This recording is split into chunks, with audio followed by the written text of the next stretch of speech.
So welcome to everyone from Rotary Club of Chatham, Kent. And as usual, I expect we'll have a few more people join us as we go along.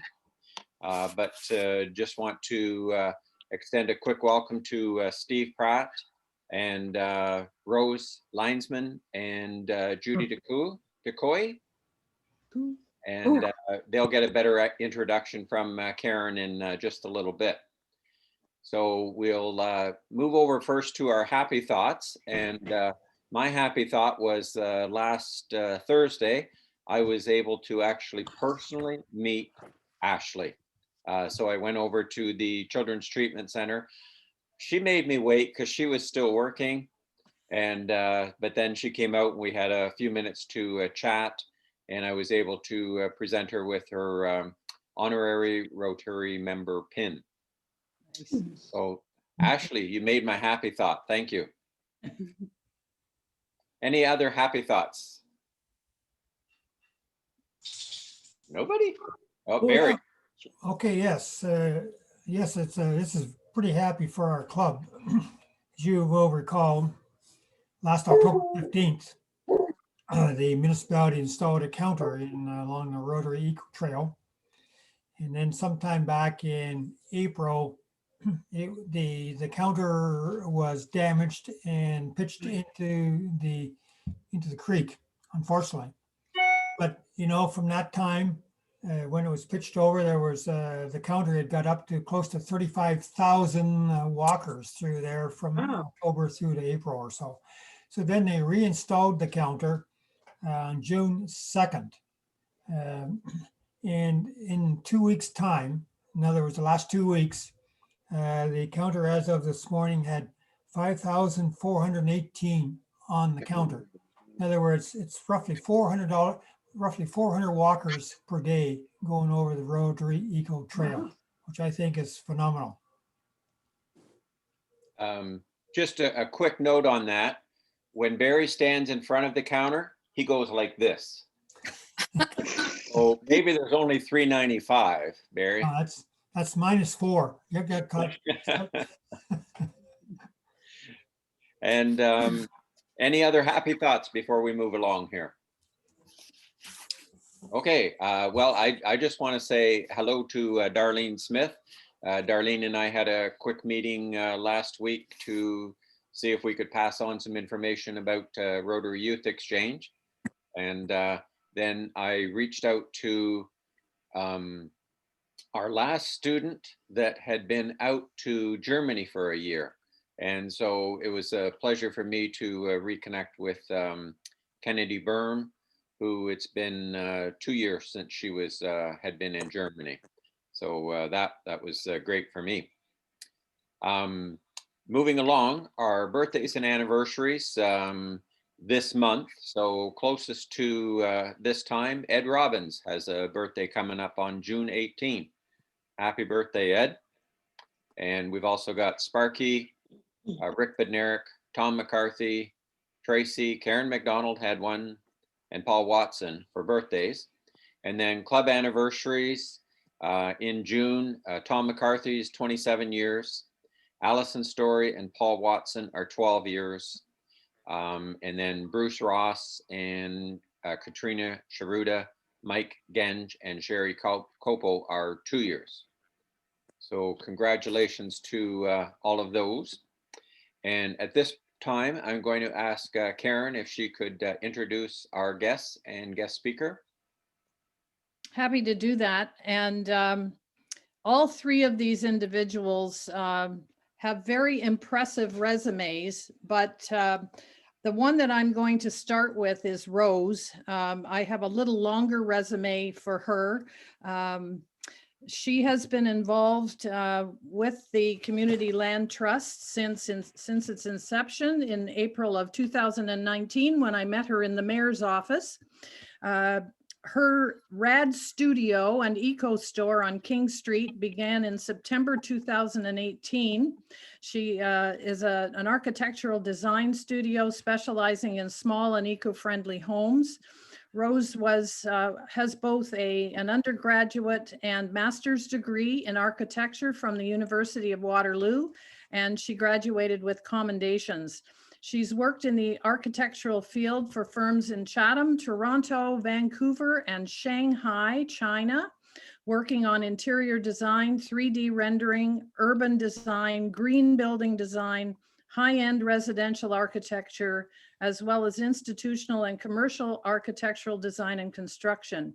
Some notable projects that Rose has worked on include the Whistler Athletes High Performance Center at the Olympic Games, the Olympic Oval, CBC Vancouver, Carlsberg Beer Competition in Copenhagen, the Canadian Chinese Business Council office interiors in Shanghai, the AGF office renovation at TD Towers, Toronto, the University of Toronto Lash Miller lobby renovation, Brampton City Hall proposal, the Commonwealth Games bid for York in Toronto, and so on and so on and so on. She is we're enrolled at the moment as an intern architect with the OAA, and she works for Baird AE here in town and is currently working on her hours for her full architect designation.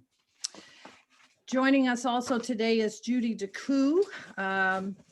Judy teaches in the Odette School of Business at the University of Windsor. She has owned property in Chatham, Kent for many years and moved here permanently a few years ago. She has an MBA and a PhD and brings her strengths in digital marketing, management, and information systems to our Community Land Trust. She has previously served on nonprofit boards and in organizational leadership. Rose is the project manager for the project you're going to hear about today, and Judy is currently serving as the secretary on the board. And last but not least is Steve Pratt, who is, as you know, my successor at United Way. Steve was born and raised in Wallaceburg and currently serves as the CEO for United Way. He has over 20 years of progressive leadership experience in both the business and nonprofit sectors, with expertise in managing complex omni-channel consumer-facing organizations. He holds a Bachelor of Science degree in Life Sciences from the University of Toronto and a Bachelor of Business Administration degree from the Schulich School of Business with York University. So pleasure for me to introduce all three guests today and take it away, Steve. All right, good afternoon, everyone. So before we launch into a presentation, I thought it would be interesting just to have a quick little chat around the pandemic itself and kind of be very curious as to what you have heard or what you've observed in the community as we're talking about a housing crisis across Canada and how that's impacting folks here locally in Chatham-Kent from your perspective. So I'm just curious if there's anybody that has had any observations or any family members or neighbors or people that you might know that are dealing with some housing insecurity issues or worried about being able to maintain their housing or being able to find housing or trying to find a place to live here in Chatham-Kent or anything like that. Has anybody had any type of experience at all? Tony?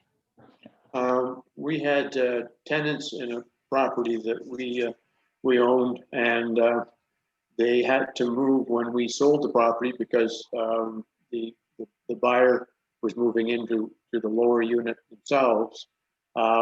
Their rent doubled, but by the time they found their next property, if it's anywhere near comparable, their rent doubled. And this is just 3 months ago. Any other observations, stories that you've heard or anything like that? Has everybody heard of the K-curve when we're talking about what's happening throughout this whole pandemic in terms of how it's impacting people of wealth and how it's impacting people with limited assets? So that might be a good place for us to start then. Okay, so to put a little perspective on kind of some of the things that the pandemic has done. So we know that it's really kind of amplified and magnified certain issues that we have. It's kind of laid bare the fault lines where we're talking about the divide between the haves and the have-nots. So when we're talking about things through an economic lens and really kind of looking at understanding how the pandemic is impacting people at that level, we end up seeing a couple of things. So we're wondering kind of what's the economy going to look like in terms of a recession or growth? And, you know, is it going to kind of look like an L and just drop off and then kind of hold here? Is it going to be more like a W-shaped curve and kind of go back and bounce back a little bit and go down and bounce back again? Or is it going to be more of like a U, kind of a soft landing and then back up? And what's ended up happening through the COVID-19 pandemic is what they call a K curve, where people who have assets and wealth have typically gone on to have the best years ever in terms of record-breaking profits, record-breaking growth in the stock market. All these wonderful things have happened. At the same time, we've had people on the other leg of the curve that didn't have assets, that were either losing their businesses, losing their ability to kind of provide, or from their own perspective, they might feel like we've done okay, but what that means is that they haven't actually tried to buy property or tried to make a major investment. So if your income has stayed the same and the ability, so from housing prices, right, where we've seen a 58 times growth in Chatham-Kent, so second highest in the nation in terms of the property values that are increasing. So that gap between the affordability piece, so if your income stayed the same and now to get into a single family home is starting to get around, well, just speaking to the real estate association that's in our building, you know, 540,000, a one bedroom home just sold for. That's not even new. So there's a lot of things that are kind of happening on that side where the housing prices are getting so much more unattainable for a lot of people here locally, which means that a lot of people are actually being displaced out of our community in terms of trying to be able to find something a place to live here. And that's kind of how this project began, because even a few years ago, there was some challenges around that. And Rose, I thought it might be interesting, not to put you on the spot, but if you would kind of share with folks kind of how that, how this whole conversation even started, if you're there. Yeah, I'm here. I was just feeding the bub for a second. Yeah, so the conversation for me started because I came to Chatham-Kent to start my businesses, and I came here so that we could start our business because it was more affordable. So at that time, it was the average home was about 150,000, and that was 7 years ago. So it has more than doubled that amount since then. So what I wanted to do was to come along and see what we could do to help other people still have affordable homes here in Chatham-Kent. So I noticed that Darren had mentioned about having tiny homes in his platform. So I went to see him and said, okay, well, can we do small homes because it's easier for the building code and everything to get into small homes rather than tiny homes, and see if we can help people on the affordability side. And when we went to council, I put together some of those numbers, and at that time, I believe that was December 2019 when we were there, and at that point the average home was almost 300,000 at that point, and now we've even gone higher. So that's the big start of all of this, I guess, was putting that in. I just was in a position myself where Chatham-Kent was reasonable for myself and to start a business, and then it started to become unreasonable. And I just wanted to be able to help other people out in that situation, the same that I found myself in just a couple of years before. So. Very good. So that's roughly how things kind of got kicked off. And as we're looking at how folks are trying to get into housing options, so we know that there's kind of record growth happening in Chatham-Kent right now. We have lots of kind of stimulus around affordable market rental units. So lots of developments of new rental buildings and things like that that are going up. which if you put yourself into the shoes of somebody who's going to be renting, you're going to be paying that as an expenditure every month. So you're not going to be able to tap back into that if you're looking to move things forward. Where when we're looking at the affordable home ownership piece, it's really a way for you to still be able to access the equity that you've put in. So when you're making your mortgage payments, you're going to be able to access that back when you go to sell the unit if you're moving into a larger home further down the line. If you're growing your family or whatever it might be, or whatever reason that you would have to move on from there, and kind of allowing you kind of a stepping stone into being able to get there without having to kind of just, you know, treat it as an expense every month that you're never going to be able to access those funds again. So with all of that, in a nutshell, Brent, is this, or Brett, sorry, is this the part where I can share the Yes. Do I share from my screen? Okay. Yeah. So I'm going to walk you through the presentation that Judy was kind enough to kind of pull together for us here. And that will hopefully help to keep things moving.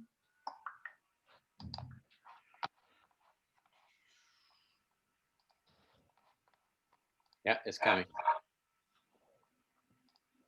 All right. And let's go to okay. So basically what we ended up doing is trying to figure out under what conditions would it be possible for us to have an affordable home ownership development within Chatham Kent that would allow people some more of an easier kind of stepping stone into accessing kind of the full market rent or full market home ownership options. So something kind of between affordable market rent and affordable home ownership, which then leads to market rent and then market home ownership. When you look at what they call the continuum of housing, that goes from everything from people who are experiencing homelessness into shelters, into all the different types of housing, all the way up to full market home ownership. So this is currently a gap that we have in our community, is around affordable home ownership. So most of the government stimulus packages right now are around creating affordable rentals, which is really great for people with assets, right? That can now go in and do this and then create a development and then have rent coming in every month as income, all that great stuff. And so what Karen and I have been doing is that we've been meeting with the Federation of Canadian Municipalities and other folks that are administering these government funds for rentals. And we've been talking about kind of the whole K-curve and this now growing divide between the haves and have-nots, and what the government's role is in creating that further divide and amplifying that divide, and asking under what conditions would it be possible to take some of those funds, and if you could just carve off just a small little piece for us to be able to try and pilot an affordable home ownership model to see if we can actually get some of that going. So there's conversations that have been happening and trying to see if we can get something like that going. And so we're going to walk you through kind of from our perspective, the under what conditions it's possible for this to happen. These are the conditions that we found make it possible. And this is why we had to set things up in the way that we did.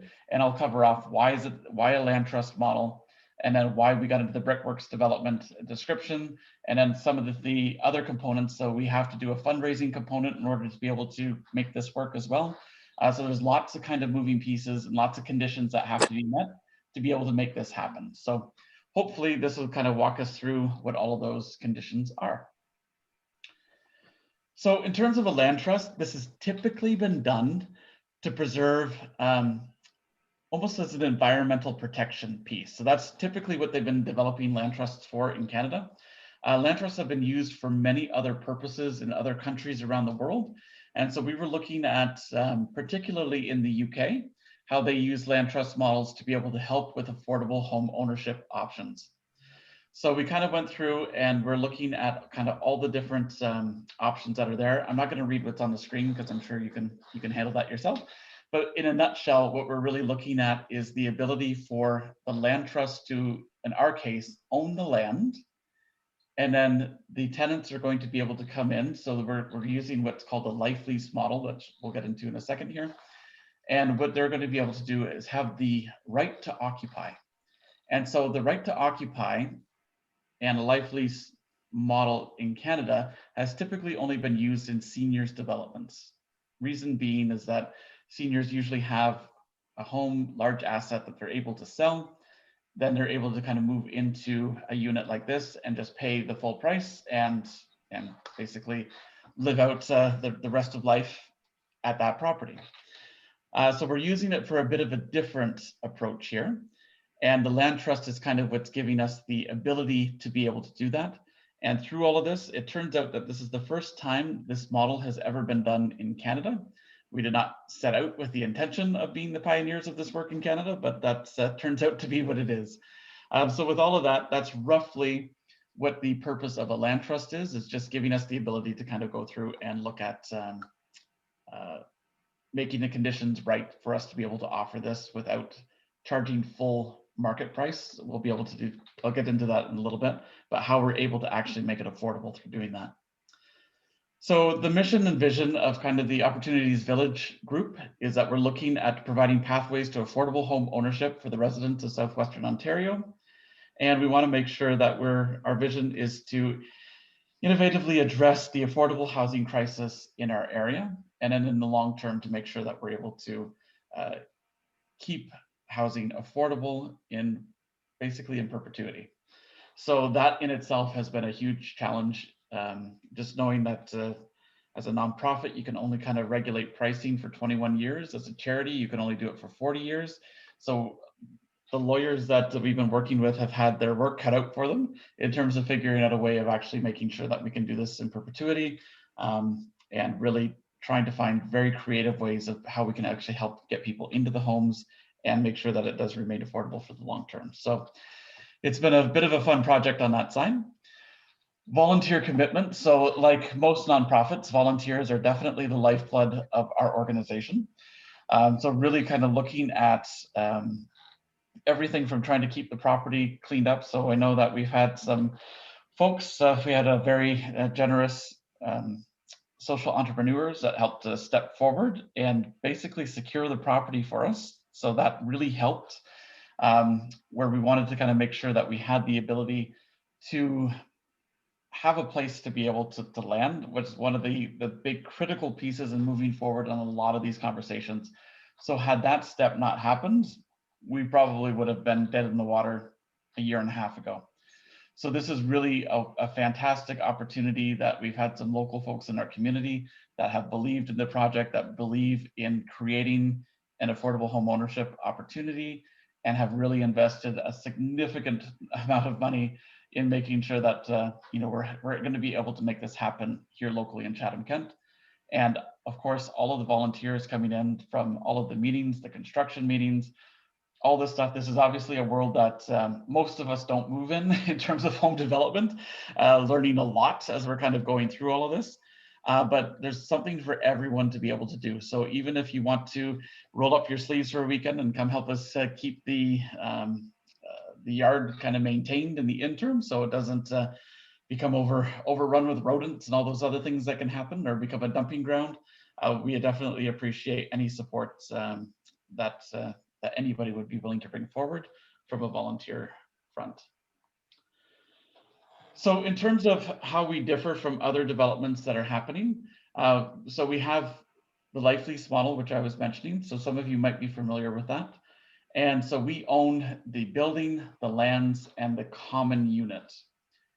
The homeowners will own their home, purchased at a price below market value. So we're anticipating we're going to be able to sell the homes because we own the land. You're going to be able to get in for at least 20% less than the market value had it just gone to the free market. So that's where we're bringing in kind of that affordability piece. The other affordability piece that gets factored into this is that in order for it to be considered affordable, no matter what kind of housing you're living in, your housing expenditures have to be less than 30% of your gross income, your gross family income. And if it's more than 30%, then it's considered to be not affordable. So that's some of the things that we're looking at as well, is in terms of what your income would have to be able to afford one of our homes, to be able to get in and do all of that. So we've been working very closely with the local credit union on trying to kind of get all of this figured out. They are trying to find very creative ways of getting folks in. The deals that we're about to create are going to be precedent setting for the country. So they're really taking their time and going through and getting this all nailed down. We have a number of different municipalities that are banging on our door wanting to know when we have this model ready, if they can lift it and apply it in their own local communities as well. So we know that there's some really great things here where we're seeing this housing challenge or this housing crisis happening across the country, and not just having the affordable rental places available, but an affordable home ownership piece, which is kind of that hand up, right, to be able to start building some equity. So then that way you can actually move on as you kind of continue to grow in your career or wherever you might happen to be in life. People will come in for very different reasons. But for folks that are kind of starting out, so a young couple that might both be working at Tech Savvy, for example, they'll have the ability to be able to move into a home and be able to access that equity later should they decide to start growing their family and need a larger space. So the homeowner must occupy their home, so they're not going to be available for someone from Toronto to come in and purchase and then flip and then rent out for other folks. So there are kind of restrictions that are built in around that. And we know that when a property is resold, a portion of the profits will come back to OVCLT, allowing for equity building, but discouraging speculation. So what that really means is that, say in the beginning, we're able to sell to you for 22.5% below market price. So let's say, bought it for $100,000. Then for sake of simple math. So down the road, if you're able to sell it for $120,000, and that's kind of the market price, what we'll do is that we end up taking $150,000. So what we end up doing is we charge back a transfer fee equal to the percentage that you received off when you purchased. So if you were able to buy your home for 22.5% below market at the time of sale, when you go to sell it, you're also going to pay back if you sell it at the market price. So you're not going to be selling it at the discounted price, but the actual market price. Whatever above that you receive, that 22.5% would go back to the Opportunity Villages, and that would be transferred to the new buyer. So that's how the affordability continues on in the long term. So it's a little bit of a shell game in terms of how the money gets moved, but that's how it happens in order to be able to keep it affordable in perpetuity. And that was the model that they were able to come up with that we were going to be able to make sustainable. So hopefully that answers that, but I know there's usually a lot of questions around that. So I thought I'd pause right here just to see if there is any questions before we get any further along. Anybody have any questions for Steve at this point? All good? Well, we must get better at explaining this then. All right, good. This is a good sign. So one of the other things that we're doing is we're kind of going in and we're filling in a space. So we're kind of remediating and revitalizing an area within town. So it's kind of that inner growth piece. It's almost 3 acres of land that's been vacant for many, many, many, many years. So it's going to address some of the environmental issues that are there. We're going to also replace with this currently empty lot with 30 small, not tiny homes of approximately 600 to 900 square feet per unit. And 3 of them are going to be barrier-free units. So we know that individuals in our community that are experiencing challenges in finding homes that are barrier-free. So this is going to at least put 3 more into the market that will hopefully help people who require barrier-free homes more inventory to be able to find a place to be able to live. And we also want to make them energy efficient. And we had a conversation with Tomo at Integris around kind of who we were targeting and how we were wanting to be able to help folks get into our homes.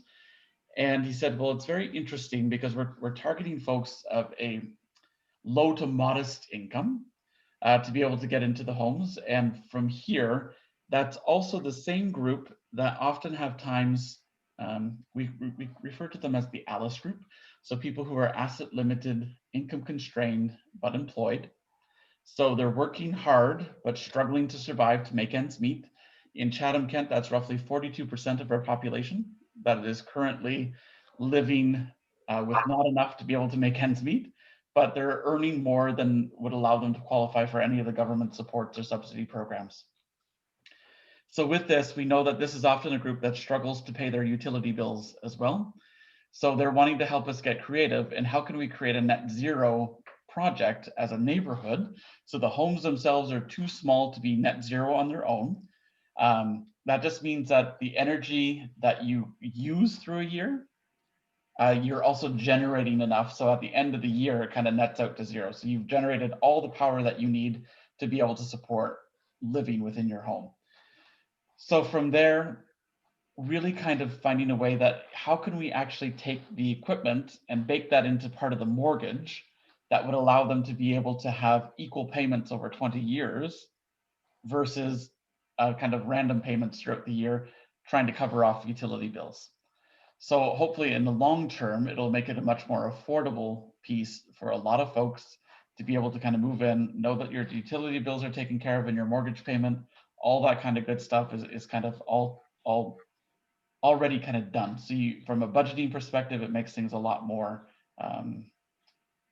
a lot easier to kind of see where and how things are going, particularly knowing the fluctuation that we've seen in hydro rates and things like that. So it's just helping to bring a little bit more stability to the project and for the homeowner themselves in terms of their budget. The first build that we have to do, because we're looking at moving to the net zero model, because this is a social enterprise, meaning that we're actually going to be selling the homes, one thing that we can't sell is the common unit. And what will need to happen in order for this net zero piece to happen is that this common unit has to become the energy hub of the project. That means that we have to build it first. So this was originally scheduled to be the last phase of our development after we've sold all the homes, and then we would have this going. But now that we're working on the net zero side of things and making this much more affordable in the long term for the incoming tenants, we have to build it first, which means that we need to fundraise for this to be able to get the capital up front to be able to go through and do this. And by fundraising, there's a couple different options that we have. So there is a regular donation that you could choose to make, or we're introducing community bonds as well.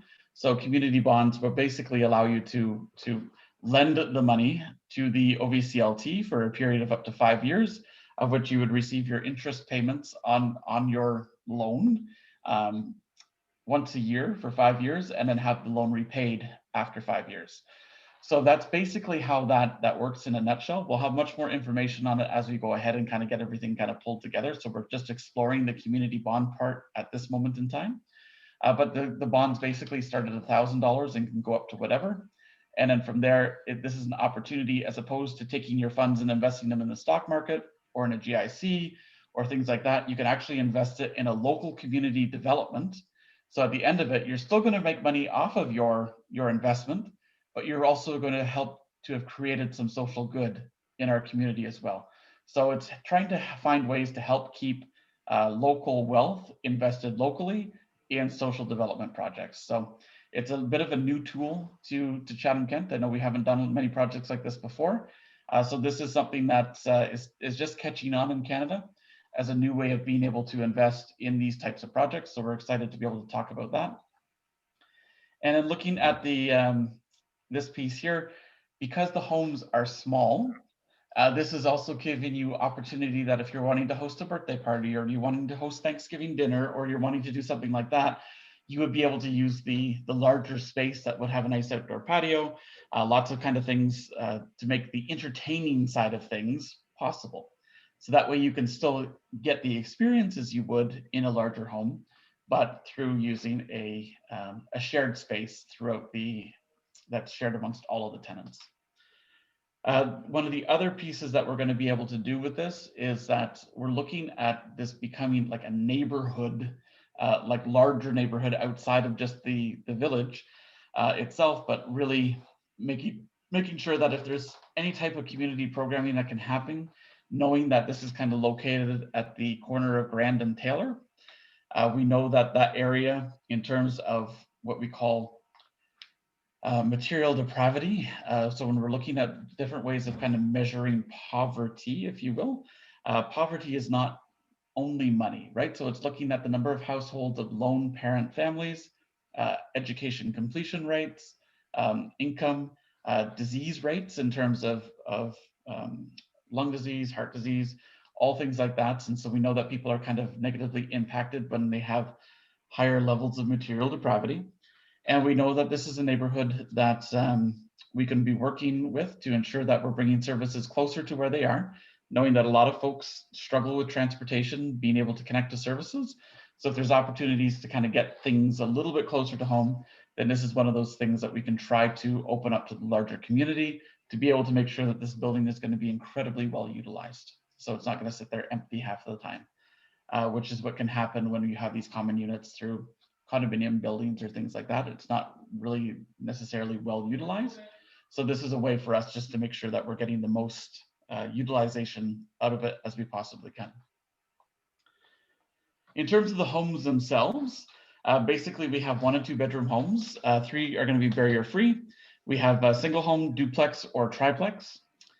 The exterior is going to be maintained by the land trust, and the interior is maintained by the homeowner. Homeowners will be allowed to make modifications to the interior with the permission of the board, of the resident board, to ensure that there's continuity and that everything kind of fits within what it is that we're looking at, and not going to be creating a unit that's going to become completely unaffordable for folks moving forward. So we really want to make sure that there's a good balance that's happening there. And then so the net zero with the net zero ready are possible efficiencies. So we're working with some folks right now on the engineering side just to figure out how that will all work. But that is our goal, is trying to help make sure that we can get the units to become as affordable as possible. So in the long overall picture, we have parking available for everybody there. So there's at least 1 parking spot. There's garden space, so community gardens, really making sure that we're focusing on the environmental impacts that these homes will have, which is how the David Suzuki Award came into all of this. So we find out the results of that at 7 o'clock tonight. So we're anxiously awaiting to see how the Suzuki Award goes. And then we know that we're working for families that are currently not qualifying for homes within the larger market. And how we're able to do that might be a question you're asking, is that we've been working with a number of folks on figuring out under what conditions it's going to be possible. So we're able to do what they call a sunrise period, meaning that we're able to work on a first come, first served basis with a few criteria. So criteria being that your average household income needs to be below the median income, which I believe is around 72,500 is what we're roughly looking at. And then from that, that's number 1. Number 2 is that you have to be a current resident of Chatham-Kent, or you work in Chatham-Kent, or you have an offer to work in Chatham-Kent. So with all of that, that's one way that we're just trying to help local residents to be able to have kind of the first dibs on being able to move into something affordable here and move from a rental into a home ownership option. And after that, I believe we only hold that for a 3-month period. So after 3 months, if we don't have enough folks that qualify, then it would open up to the general population and anybody would be able to apply at that point. We'll only be able to do that the first time with the first sales that come through. After that, it'll be working in the free market for the conditions under which it will be able to move into the market for sale. So hopefully, does that make sense to everybody? Is there any questions about any of that at this point? Because that's usually another big question moment.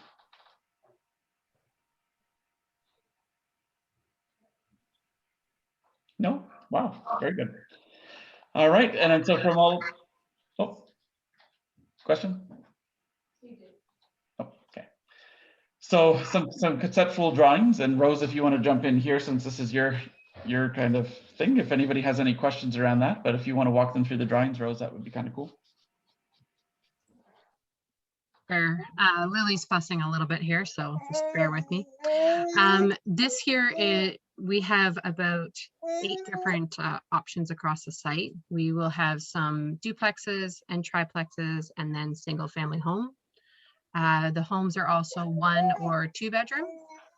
And then we also talked about the accessible units. So this is one of the concept drawings we have here for one of our 1 bedrooms. We have made these homes small, but they all still have all that you need within them. We still have a full kitchen, full bathroom. There's still a spot for a washer dryer. And that's how we kind of designed them so that we could have all the same kind of amenities and just show how smaller homes can still be efficient and usable. So this is the first one, and then the next one here, if we want to switch to the next slide. Yep, and then this is an option for one of the 2 bedrooms. These ones, most of the 2 bedrooms are all along Taylor Ave here. And then the single units are within the development. All right, thank you. So basically, as we get into our fundraising challenge now, so we need to raise funds to build the first common unit, and I explained why. So we really want to help to lower the cost for purchasers, because otherwise, if we're able to fundraise for it, it's great because we can help to offset and make the purchase price even lower for folks. Otherwise, we got to bake it into each home, and then that will of course raise the price in terms of what we have to sell each of the homes for. So any fundraising that we can do will just help make it more affordable for folks to be able to get in the door. And really, when we're going to go through, there's lots of different things in terms of being acknowledged on the local benefactor wall within the unit itself, and looking at GoFundMe. So we're looking to handle up to this smaller donations up to about $150,000. And in our capital campaign, we're looking to raise about $600,000, and we're primarily looking to use our community bonds as kind of the vehicle to do that with. However, if you have the ability to donate, that's fantastic. This is not a charitable project. A charitable tax receipt will not be available for this. This is it's a nonprofit project.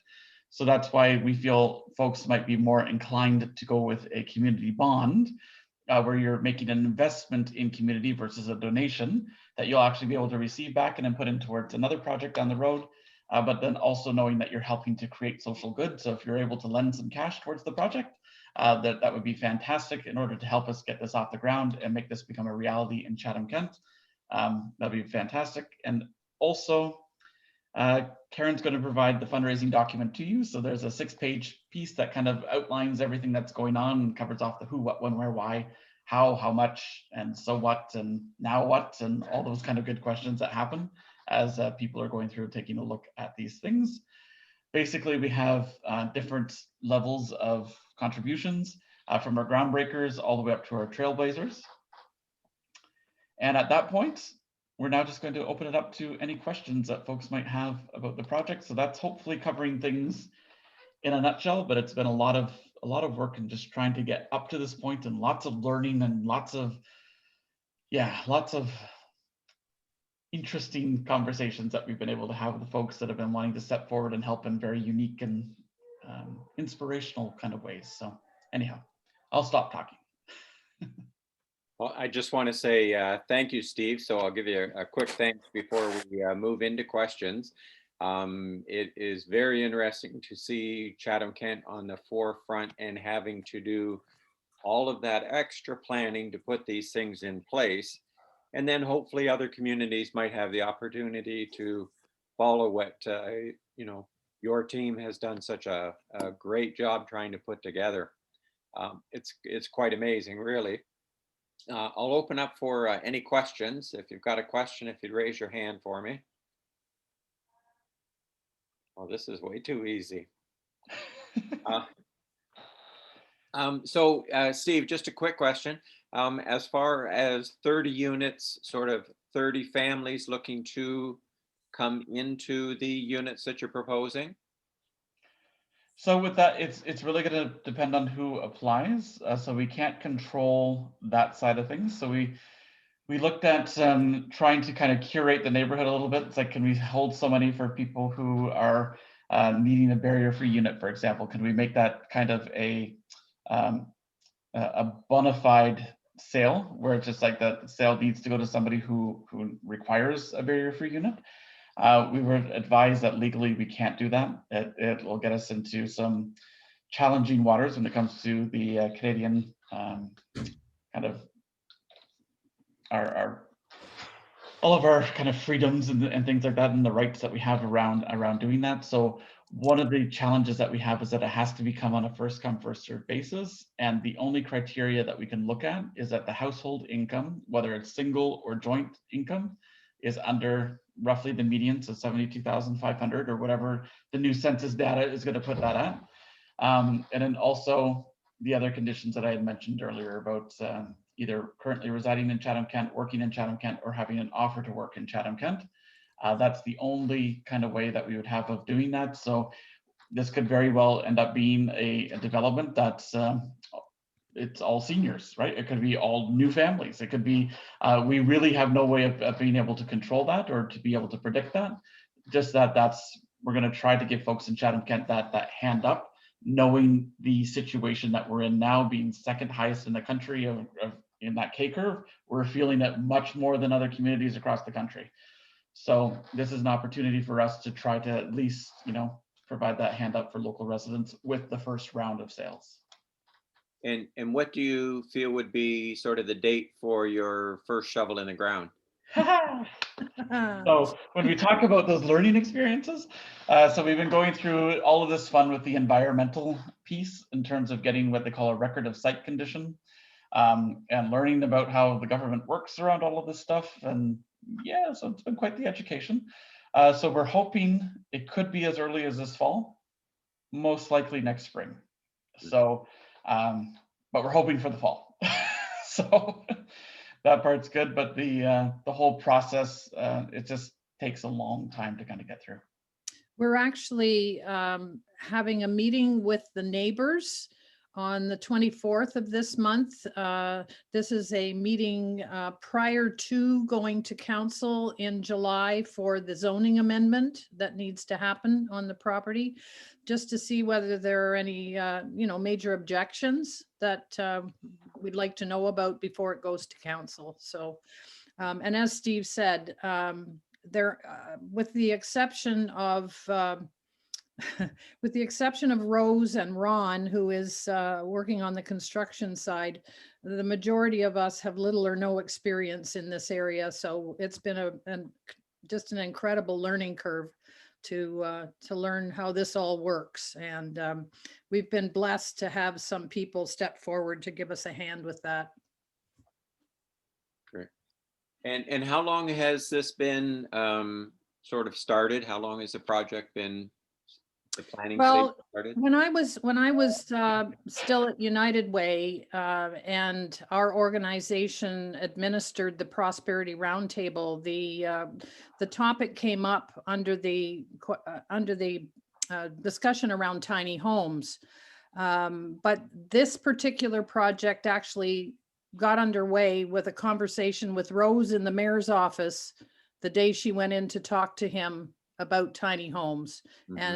And it has evolved from April of 2019 to the actual motion that went to council in December of 2019, when council approved a $200,000 grant and $180,000 in-kind fees and support that way. And that was a unanimous decision on the part of council to support that. So we haven't received the money yet because we need to sign contracts and get things in place. So. And that's primarily because the lawyers had to keep going back and forth and figuring out exactly under what conditions it would be possible to keep this affordable in perpetuity. So that's the nut that had to be cracked. So lots of fun. Any other questions from the group?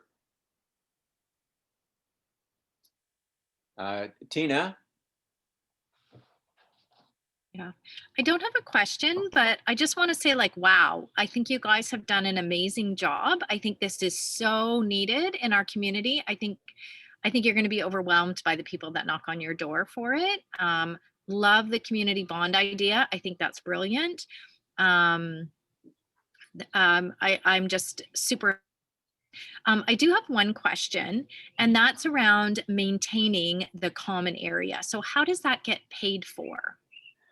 So that's basically, there's similar to living in a condo, there would be a monthly fee that's attached for the shared, like the lawn care and the maintenance of the parking lot in the wintertime and all that kind of stuff. So it works very similar to a condo. So it's like you'll have your mortgage payment, and then you'll have your kind of like your condo fee or your shared spaces fee, if you will.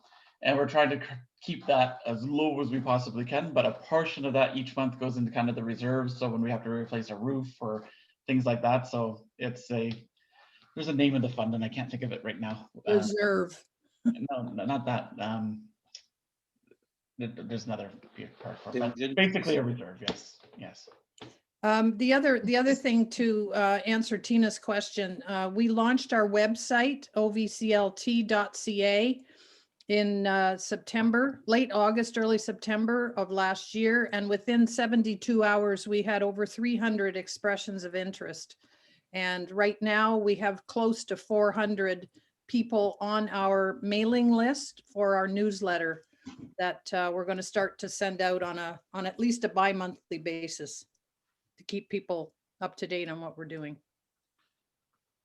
Yes, so it's been good. I was going to say, to add to that too, that's one of the parts that helped make it affordable, I think, as well, is because you know what your common unit fees will be. I'm sure as other ones will go up over time, but you aren't going to suddenly have to completely replace your roof or completely do all new windows or things along that line. So it makes it more affordable when you know what your expenses are going to be each month. And so a life lease basically works, it's a 99-year lease that you have. So you basically have it for life with the ability that you can sell it. And of course, the part that made it so complicated for the lawyers are all the reasons as to why you might have to vacate the property. So that's particularly in the event of a foreclosure, what would have to happen there, and then how the bank kind of protects their investment and things like that. I can tell you that as soon as we can talk about our financial partners that are involved, we will be screaming it from the rooftops. But it is really, they're finding creative ways of getting in. So typically in this type of model, the CMHC does not provide insurance for it, which means that financial institutions will only lend up to 65% of the value of the home to be able to be mortgaged, which means people would have to come up with a 35% down payment. So knowing the market that we're trying to target, that's going to be a pretty big problem. So one of the things that we're looking at is we're in conversations right now with the municipality and the provincial government on some abilities to shift some funds around and see if we can help folks with first-time home buyers in particular to be able to have some of that come through. And the partner that we're working with, they're trying to find under what conditions it would be possible to get that up to more of a traditional 80% coverage point for the mortgage. And what would happen there is that there might be a little bit of a higher interest because there's a little bit more risk, but they're trying to make that as minimum as possible. So if they figure this out, and this is where they're saying like this could be precedent setting for the industry in Canada. So that's why they're taking their time to make sure they get it right, and really kind of, you know, scrutinizing like every little detail. So we really are going to be excited if they're able to figure this out, which we know that they figured out like 95%.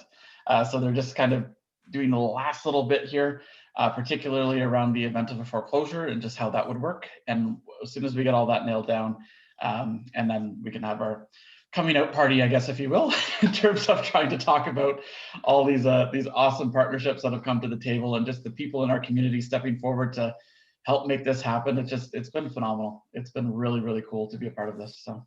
Yeah, I just wanted to mention that my husband just came in to tell me he was on his way to the property. I was supposed to meet Randall Van Wagner from the Lower Thames Valley Conservation Authority today at 2 o'clock so that he could cut the grass for us. And this he is doing as a donation to our project. So as Steve said, there have been a number of community partners that have stepped up to the plate to offer their time and talent and expertise for free and for the project. Yep, and businesses. So we've had Waste Connections that have been able to provide dumpsters for us to be able to get things off of the property because it was a dumping ground. So we got all that cleaned up. They handled all of the dumping fees and like no charge to us there. And we've had another business step forward to cut the grass on the outside of the property and kind of keep things looking nice that we're not supposed to know who's doing it. So it's just these magical little folks show up and our grass gets cut and it's fantastic. But that's one of those things that there's a number of folks that are wanting to help. So again, if any of you are feeling inspired or know people that want to do this, there is something for everyone to be able to do, and glad to help. Andy Watson. Where is the property? At the corner of Grand and Taylor. So there's the, oh, what are the businesses that are right in front of it? Karen? It's a variety store right there. Yes. And there's a The little the white- tile. And the little white church next door to the variety store, it's right next to the little white church.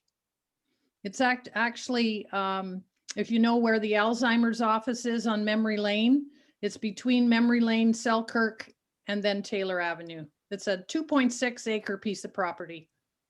And the entry's off of Taylor? The entrance will be off of Memory Lane and Selkirk. Okay. And the reason for that is that there's some other developments happening in the area. So just looking at traffic, the homes on Taylor will have their own driveway. So that will cover off 7 of the homes. The rest of the parking will be in off of Memory Lane. So just to try and help with traffic flow in that area when all the new developments go up. So. Well, I'm pretty sure after this meeting, there's going to be a little more traffic flow as we all want to go by and see what's going on. Yeah. Yes. And if you go by after 5 o'clock, you won't see as high a grass. Oh, perfect. All right, last chance for questions. Well, again, we just want to thank the whole team for what you're doing, and you're plotting a course for many other municipalities, I think, to jump in and try it, but they're going to let you test the water, and you're doing a heck of a job so far. So congratulations to all. All right, well, thank you. Thank you. So just our other business, next week, we'll have 2 of our own Rotarians, Barry Fraser and Tom Story, will be enlightening us with some of the humor that I'm sure we're going to find from these 2 fine Rotarians. So we look forward to that. And Barry, I'm sure you'll keep us going. And our Ride Don't Hide is doing quite well. We've picked up some additional donations.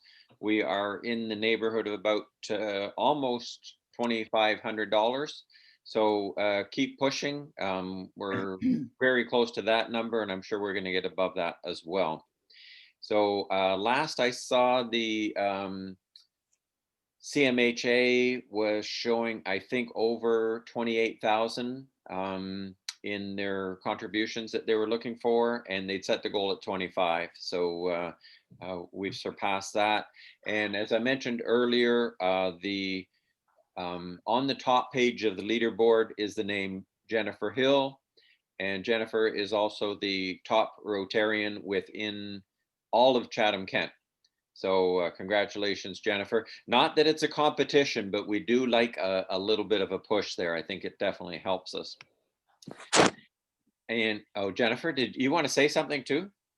No. Listen, I just when on my letter, I gave everybody's name who was participating, and but I didn't know there was a spot for just giving money for the club. So anybody who doesn't want to pick one of us can donate money to the club itself, and there's no just direct, and there's no there's no ego problems there. Right. Well, I'd send it out to everybody, and my kids ended up donating to the whole team. So they didn't support Dad, but they did support the whole team. So I'll thank you for that. I also just want to an update our student bursaries that we decided to do with our centennial coming up. We now have 5 students from 5 different high schools are each receiving $250 for a high school student. So a total of $6,250. And I have the last check here to go in the mail now. So that it took a little bit of pushing to get all of the participants to work with us, but we're happily presenting that.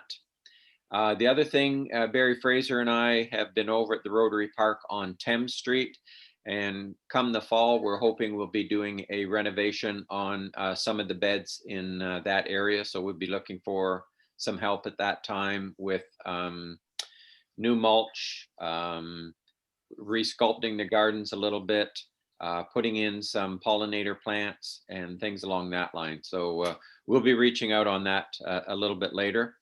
And tomorrow today I'll send out a message for a centennial meeting, a couple things to discuss for tomorrow on the Centennial Committee. So that's it for Rotary for today. And if I have Julia with us, yes, please. Julia, would you play us out?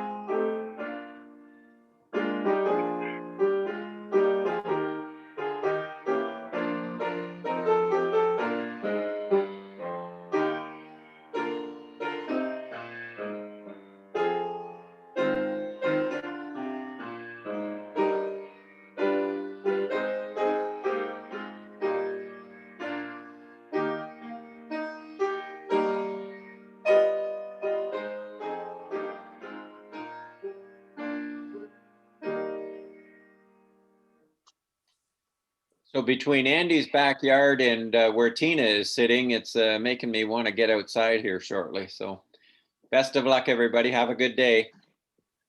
Bye. Bye. Thanks. Have a good week, folks. Judy and Rose, I'm gonna send you a link. Can you join a meeting with me real quick here? For sure, yeah. And Karen? Yep.